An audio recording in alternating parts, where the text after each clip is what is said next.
Fala galera, muito bom dia. Sexta-feira, 2 de maio. Bom dia para você que está no trabalho, que verá este vídeo em algum momento. Bom dia para você também que, assim como eu, conseguiu uma folga a mais no feriadão no seu trabalho, ou você não tem aula, você que ainda é estudante. Este aqui é o canal do Cantinho Botafoguense, o canal do YouTube do blog Cantinho Botafoguense, galera. Vamos falar sobre o colosso Juan Cruz? Você ainda acredita? Pois é. Antes disso, eu gostaria, de pedir aquela colaboração de todo o santo vídeo, né? Inscreva-se aqui no canal, curta, compartilhe com seus colegas botafoguenses para dar mais esta força e moral ao blog do Cantinho Botafoguense aqui no YouTube agora, tá bom? Já rompemos a barreira dos 100 primeiros inscritos em pouquíssimos dias. Vambora, vamos para cima deles. Galera, Juan Cruz, eu estava pensando aqui se fazia este vídeo, na verdade, até porque eu acabei de escrever lá no blog do Cantinho Botafoguense um breve relato sobre as minhas impressões e o que esperar do Juan Cruz, principalmente depois da última quarta-feira, quando, enfim, ele estreou nas redes adversárias, né? O Botafogo venceu o Capital por 4-0, né, com o primeiro gol do Arthur, primeiro gol também do Juan Cruz com a camisa do Botafogo. E logo em seguida, eu vi muita gente já empolgada, citando que sim, ele vai vingar. Citando não, na verdade afirmando que ele vai vingar, vai justificar os quase 50 milhões de reais, né, envolvidos na sua vinda ao Botafogo. Já teve muita gente falando também já em quantos gols que ele pode dar nessa temporada para que possa ser considerado um bom reforço e tudo mais. Eu vou mais ou menos na linha contrária, torcendo muito, mas muito mesmo, para queimar a minha língua, como queimei outras duas vezes, e eu não tenho vergonha alguma em admitir isso. Pelo contrário, é pro bem do Botafogo, então eu quero queimar a minha língua sempre, porque aqui é apenas um relato, opinião de um torcedor crítico, mas torcedor do Botafogo. Eu queria fazer uma breve comparação do Juan Cruz com dois casos que eu lembrei recentemente, de jogadores que vieram desconhecidos, de início um pouco com o pé atrás de grande parte da torcida, né, um pouco contestados pelas primeiras partidas, mas que de uma forma ou outra vingaram, tiveram suas importâncias, na verdade foram muito importantes os dois, e fazer uma breve comparação com o Juan Cruz, o que eu penso a respeito. O primeiro deles, muitos de vocês deviam ser ainda um pouco mais jovens, é o Rafael Marques, ponta de lança, atacante, né, que chegou na temporada 2012, ficou até 2013. Ele que saiu cedo, foi lá, teve um certo destaque, né, no futebol turco, antes de se transferir para o futebol japonês. E aí lá sim, ele teve um destaque. Dizem, inclusive, que ele tem um nome bem legal lá no futebol japonês, né? E aí o Botafogo o descobriu, o trouxe. Ele veio com puta peso nas costas, né? Que foi substituir, em tese, veio para ser um camisa 9 depois da saída do Louco. Somente do Louco Abreu, né? E, cara, o início dele foi desastroso. Desastroso. Partidas, assim, horríveis. Eu me recordo muito bem. Partidas horríveis. Ele demorou, se eu não me engano, 20 jogos como homem de frente para marcar o primeiro gol com a camisa do Botafogo. Foi no estadual contra o poderoso Kissamã. Eu lembro que na comemoração ele saiu, obviamente, muito feliz, fazendo aquele gestual de descarrego, né, cara, finalmente e tudo mais. E eu recordo também que boa parte de nós, torcedores, tratava um cara como um folclore, guardado as devidas proporções, como foi o Zé Gatinha recentemente, sabe? Eu lembro que no gol dele a gente mais ria de graça mesmo. Eu recordo muito que eu comemorei mais num tom de, sei lá, de deboche, de graça, do que felicidade pelo rapaz. Até porque eu já não acreditava mais mesmo, cara. Se o cara chegou sob desconfiança, pra mim então, eu já achava uma insanidade continuar insistindo. Mas, cara, Eu detesto o Oswaldo de Oliveira, sempre escrevi isso no blog, mas tem que reconhecer. O Oswaldo, né, ele bancou o Rafael Marques, bancou contra tudo, contra todos, ou contra a grande maioria. E, cara, não por menos, o cara simplesmente mudou da água para o vinho. Ele foi destaque absoluto do Botafogo de 2013 e foi artilheiro da temporada de 2013, naquele time que tinha, sei lá, o Seedorf, né, um Felipe Gabriel, ou seja, o Rafael Marques não só jogou muito bem, com todas as suas limitações, e ele sim tinha limitações, né, não o tratemos como craque que ele nunca foi, mas ele teve a sua importância absurda. Foi decisivo no estadual, como eu falei, se destacou, tanto se destacou, cara, que não ficou mais do que 2 anos. Logo depois ele foi lá pro Milionário, e na época estava bombando o futebol da China. Porra, ou seja, foi por mérito próprio que ele conquistou tudo isso. Ficou na China, voltou para o Palmeiras, aí rodou pelo Cruzeiro, né, até se aposentar em 2022. No próprio Palmeiras teve alternâncias de bons e maus momentos, né? Mas é inegável que o Rafael Marques teve o auge supremo da sua carreira no Botafogo naquela temporada, principalmente em 2013.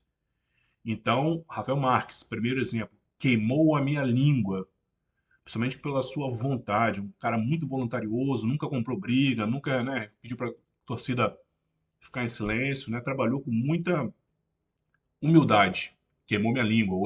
Hoje não, desde então, eu sempre frisei, não é meu jogador, nunca foi meu jogador dos sonhos, mas reconheço muito a sua importância.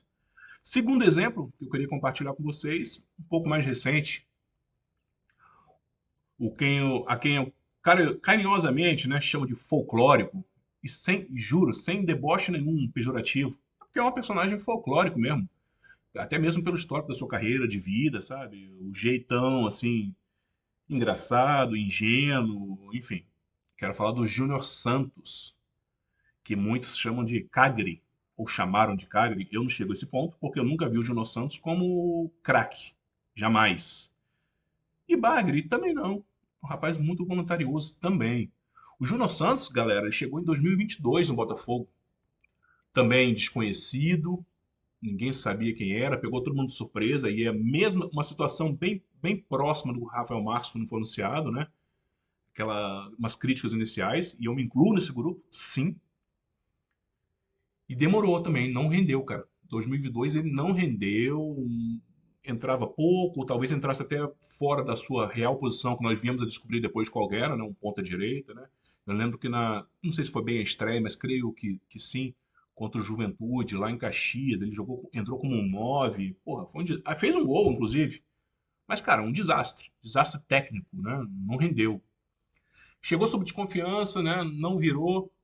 Acabou a temporada, ele, em tese, né? Voltou para o futebol japonês. Lá sim, ele também tem bons números. Isso também tem que reconhecer, né? Antes de chegar no Botafogo, ele tinha números razoáveis no futebol do Japão.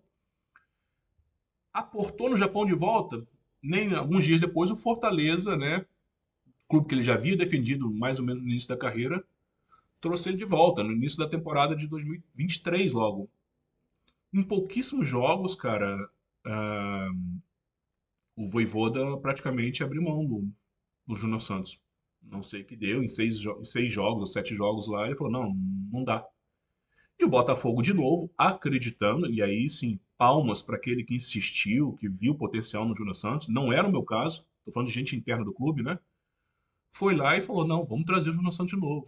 Até porque o Fortaleza pagou o que o clube japonês estava pedindo, o Botafogo não quis pagar, que era um valor muito alto, e fez muito bem em não pagar isso. Fortaleza pagou barato e depois o Botafogo trouxe pelo valor que queria ter pago na primeira oportunidade, lá com o clube dele do Japão. E aí ele veio aqui em 2023, bons jogos e tudo mais, mas 24 do Júnior Santos, aí sim foi mágico. Foi um ano que eu falo, afirmo, um ano atípico na sua carreira. Atípico pro bom, o lado bom da parada.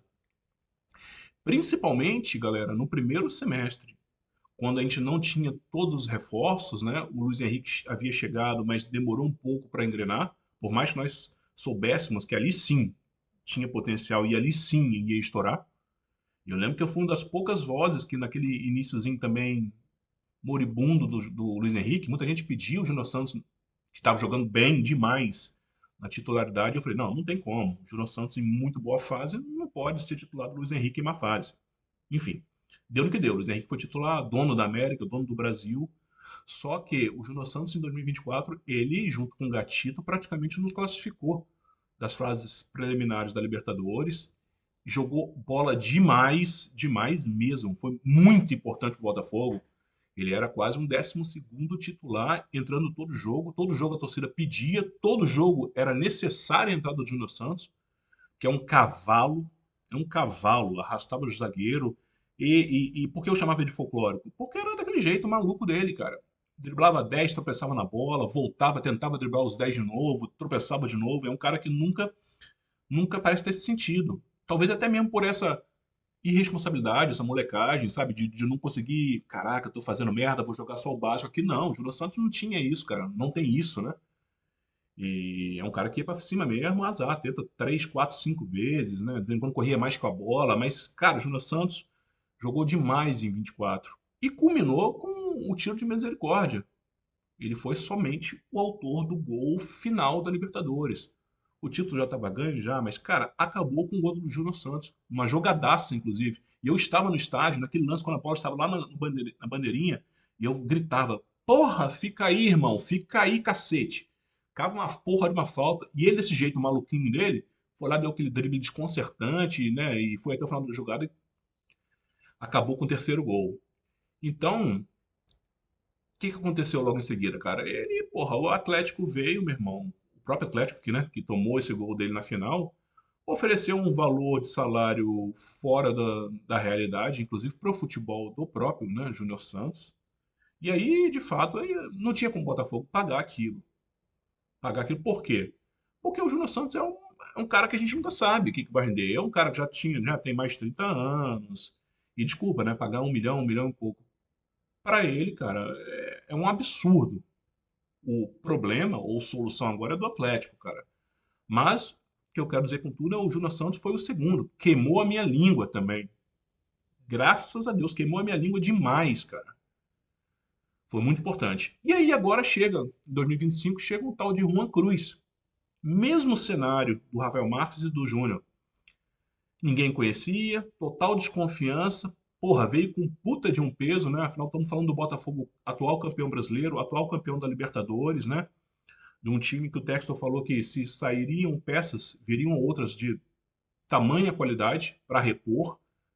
Porra, saiu o Luiz Henrique, saiu o Júnior Santos, saiu o Almada, veio o Juan Cruz, com um valor de 50 milhões de reais aproximadamente, né? O Juan Cruz, pelo que eu pouco vi, eu não recordo dele, ele em 2022 esteve no Santos, jogou algumas partidas e não foi bem. Conversei com um amigo meu que é santista e falou, cara, não deixou saudade nenhuma, nenhuma. Tanto que teve um empréstimo no Vasco que durou 2 participações, ou 2 entradas em jogos, assim, de poucos minutos. Também não deixou saudade nenhuma. E aí, bicho, sem cenário, sem mercado por aqui, os empresários negociam mesmo. E jogaram lá pro futebol da Bulgária. Ludogorets, né? E lá, cara, ele, porra, bom, deixo bem claro, futebol búlgaro. Búlgaro. Porra, desculpa, né? Um jogador de nível C do Brasil, um brasileiro, né? Joga no futebol búlgaro. E ele nada, não dá para negar. Foram aproximadamente 80 jogos, aproximadamente também 30 gols marcados. E chega no Botafogo por 50 milhões. Jogou pouco até agora, é fato. Poucos minutos. Os poucos minutos que ele esteve em campo foram horríveis. Horríveis. Minha opinião. Tanto é verdade que bastou chegar um treinador de verdade, porque eu estou desconsiderando o Carlos Leiria, e o Renato Paiva simplesmente não colocava sequer para ser relacionado. E ele falou numa entrevista, né? Eu não coloco o jogador pelo preço que ele custou, coloco pelo rendimento que ele apresenta no trabalho ao longo da semana. Isso para poucas palavras para um bom entendedor já bastam, né? Ou seja, o cara não está rendendo, ou o cara é ruim. Mas o quis o destino que agora, né, até por necessidade, por falta de opções mesmo no elenco, que a gente já falou várias vezes que é um elenco desequilibrado, o Juan foi titular, uma posição um pouco diferente, né, não jogando tanto pelos lados, mas um ponta de lança. Fez um gol na insistência, um bate-rebate lá, mas foi gol. E aí começou o auê, cara. É o Juan, vai virar, temos que confiar, temos que acreditar. Meu irmão, se deu certo nos dois primeiros casos, eu vou manter a postura. Não acredito, escrevi isso agora no blog, inclusive. Para mim, um pouco que eu vi dele, diferente dos outros dois, eu vejo uma qualidade técnica sofrível, sofrível no Juan. Ainda acho que foi um absurdo alguém ter indicado esse rapaz, um absurdo maior ainda terem pago 50 milhões. E eu falo isso, repito, louco para queimar a língua pela terceira vez. Que o Juan Cruz tenha de fato marcado esse gol, o descarrego aí, e que comece a desencantar, como fizeram o Rafael, como fez o Júnior Santos também. É isso. Eu queria saber a opinião de vocês. E aí, Juan Cruz, vai ser o novo Rafael Marques? Vai ser o novo Júnior Santos? Ou será um Juan Cruz que logo, logo vai ter feito apenas parte da história sem chamar nenhuma atenção, nenhum merecido destaque no Botafogo? Eu repito, eu torço para que dê certo, apesar da minha total descrença. Aguardo aí os comentários de vocês, deixem os comentários no blog. De novo, inscrevam-se, curtam, compartilhem com seus colegas botafoguenses. E em homenagem aos dois primeiros atacantes que eu citei hoje no vídeo, a dica musical hoje tinha que vir do Japão, obviamente. Nada mais, nada menos que a maior banda japonesa de todos os tempos, os Barulhentos, do Guitar Wolf. Descrição, uma música aqui no descritivo desse vídeo. Espero que vocês gostem também. Barulho ensurdecedor. E vambora, pra cima deles. Saudações alvinegros, até a próxima. Valeu, forte abraço.